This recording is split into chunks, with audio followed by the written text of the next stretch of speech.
Tu leur as causé une terreur effroyable, dit Joseph, de Ramathaïm. Elle demeure. On me rapporte que Caïphe et Anas ne dorment plus et que l'insomnie leur a donné l'apparence de spectres. Je crains de leur part une réaction désespérée. Le loup n'est jamais plus dangereux que lorsqu'il est acculé au mur. Sage Joseph, prudent Joseph, dévoué Joseph. C'était la seconde fois ces derniers mois qu'il venait à Béthanie pour inviter Jésus à en partir. Voûté sur son siège, son fils, celui qui, monté sur l'âne derrière Jésus, l'avait soutenu de son bras durant le trajet nocturne du tombeau à Bethbassi, se nouait et se dénouait les mains, ses yeux lançaient des implorations. Il tremblait. Nicodème, un petit homme chauve, que Jésus revoyait pour la première fois, se tenait près de son collègue, l'air soucieux. Jésus poussa un soupir de lassitude.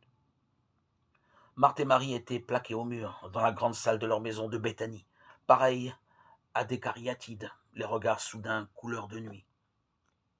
Nicodème et moi conservons des amis au Sanhédrin, reprit Joseph. Ils nous font des confidences. Caïphe envisage de lancer de grandes recherches afin de remettre la main sur toi. Le coup de Judas, dit Lazare. Le coup de Judas, en effet, dit Nicodème. Il connaît la maison de Béthanie, ce sera le premier lieu où il enverra ses chiens, dit Joseph. Tu dis que ta mission est achevée, ne crois-tu pas que tu la compromettrais s'il t'arrêtait de nouveau? Jésus hocha la tête.